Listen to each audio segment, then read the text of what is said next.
loi d'amnistie loi d'interprétation bi teg maintenant nag conseil constitutionnel mooy li ma la wax rek. conseil constitutionnel ñooy bërëb attekaay bi nga xam ñoom dañuy atte mbirum constitutionnalité wala l'inconstitutionnalité des lois. kon nag bu ñu attee dañuy soumettre wu par rapport à la volonté xoolaat leneen ak yeneen yoo xamante ni war nañ cee mën a jaaraat. très bien Junior lan moo ci sa commentaire. waaw gis nga loi d'interprétation bi soulevé woon na ay c'est vrai que ay spéculation ay beaucoup de passion hein. Mais boo xoolee de façon reposée di nga xam ni et que Sénégal en fait de pays de droit la noonu laa koy considérer parce que en réalité man j'ai beaucoup aimé les débats juridiques yu doon am sur la loi interprétative sur le champ d'application de la loi d'amnistie et cetera. Mais boo xoolee ci décision bi ñu bëri man dañ doon attirer sama attention. Parce que même y a eu beaucoup même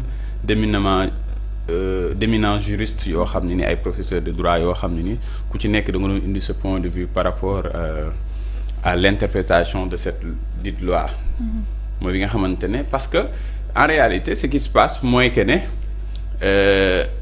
la loi d'amnistie bi nga xamante ne le président Macky Sall daf ko votélu je me rappelle bien en février 2024 la woon. nee na woon contexte en mars 2024 mars ah 6 mars. waaw 6 mars c'était le contexte c'était pour un apaisement de l'espace politique. Mais c'était aussi pour que ñu bañ a am ay tensions yoo xam ne ni précédent bu dangereux mën na am su fekkee ne supposons ñu fal président boo xam ne nii biñ koy fal mi ngi ci kaso bi. En l'occurrence le président Diomaye Faye qui était candidat du parti PASTEF ñëpp xamoon nañ ci il était favori des joutes électorales.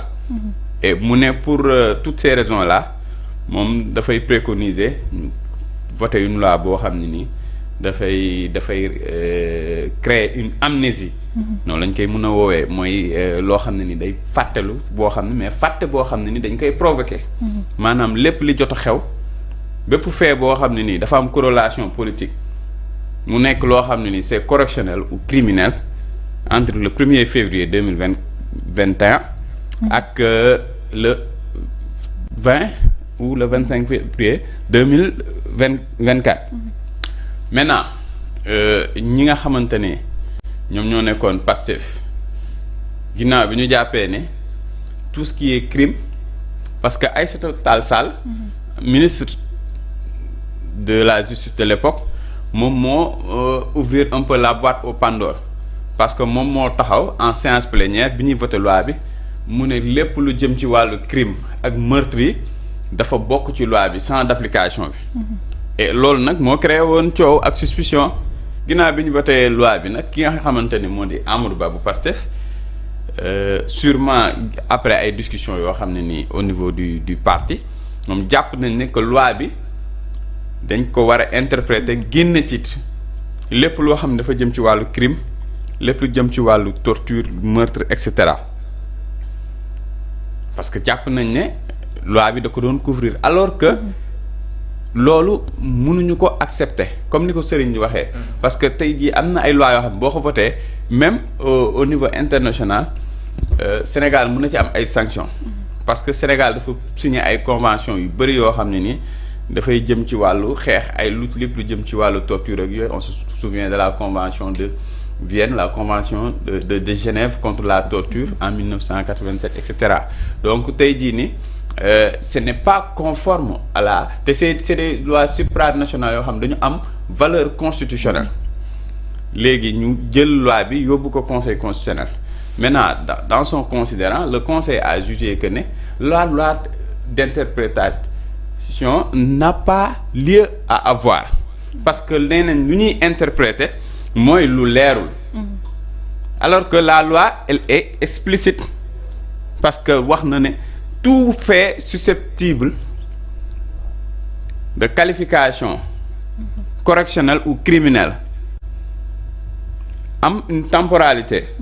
le 1er février au 25 février 2020 donc leer na foofu à peu près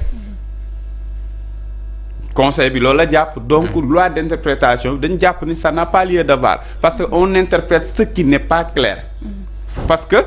sinon xam nga lan lay nuru une modification de la loi te loolu dañ jàpp ne c'est anticonstitutionnel moo tax le conseil a jugé que ne la loi d'interprétation bi nga xamante ne le député Amadou Ba dugaloon na ko ñu voté ko à l'Assemblée nationale en séance plénière que cette loi-là n'a pas lieu d'être mais ce qu'il faut retenir par ailleurs à travers cette décision man mooy li Serigne waxoon sànq mooy que ne le conseil a maintenant ouvert le bal wax na ni carrément la balle est dans le camp de la justice parce que xam la ne lépp li nga xamante ni moo ci wàllu crime ak torture kenn mënu ko boole ci loi d'amnistie parce que loolu amnistie mënu ko couvrir donc amatuñu benn lay boo xam ne ni mën nañ ko teg ubbi ay l'enquête ci li nga xamante ne mooy ay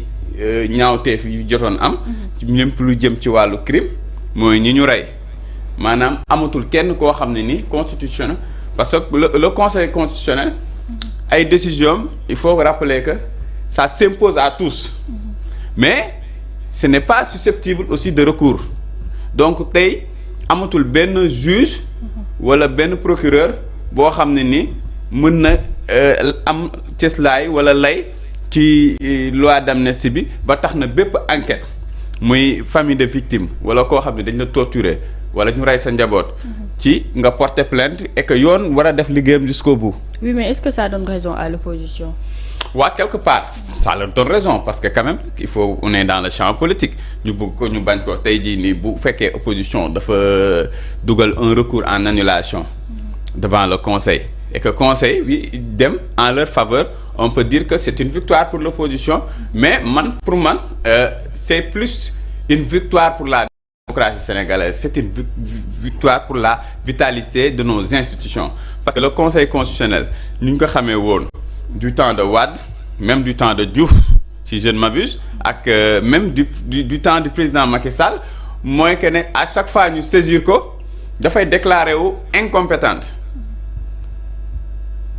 pour une fois ñu gis un conseil et c'est pas quand même il faut être honnête depuis cette année parce que gis nañ ce même conseil constitutionnel bi nga xamante ne le président Macky Sall décide na repousser élection yi ñoo ko ne non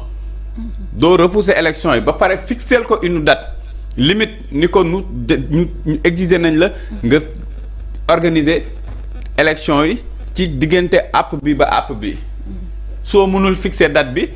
ñun en tant que conseil nga xam ne ñoom ñooy jëm ci wàllu élection ñun ñoo ci jiite ñu fixer datu élection bi nga xamante ne président Macky Sall saisiroon na leen ci wàllu troisième mandat ñu bëri nee nañ conseil bi dafa rejeter ni ko carrément mënoo def troisième mandat donc le conseil constitutionnel en la matière on peut dire que ne depuis quand même 1 an et quelques ñu ngi gis mu ngi wane vraiment toute sa splendeur li tax ñu nekk le juge des lois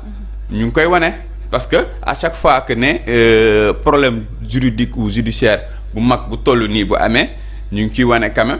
beaucoup de sagesse et pour man c'est le rôle du conseil constitutionnel tey man lii li ma koy gën a jàppee mooy une victoire de la démocratie parce que tey jii nii je pense que le président Obama moo ko doon wax l'Afrique n'a pas besoin d'hommes forts l'Afrique a besoin d'institutions fortes tey jii nii ces institutions fortes là ça dañuy nekk ay garde-fous pour le peuple tey day tax ñi nga xamante ne ñoom ñoo yor pouvoir bi wala ñi nga xamante ne ñoom ñoo yor doole si tant est que duñu mën a abuser sur leur pouvoir pour def loo xam ne nii naka sudul ndax Macky Sall ñëpp xamoon nañ ne ci jaay doole la bëggoon dàq lii di élection yi waaye conseil constitutionnel moo taxaw en rempart pour ce peuple là ni ko déet mënul nekk terminus jeex na fii la yam donc tey pour moi comme ñoo waxee c'est plus une victoire de la démocratie que de l'opposition wala que une défaite pour le parti Pastef. D'accord, très bien. Alors Cheikh Oumar dab nga ñu ci jotaay bi ma nuyu la bàyyi la yow it nga ñëw ci ponk bi nga xamante ni moom nga ñu fekk ñuy waxtaane lan lay signifier pour yow cette décision. maa ngi lay fay di la nuyu.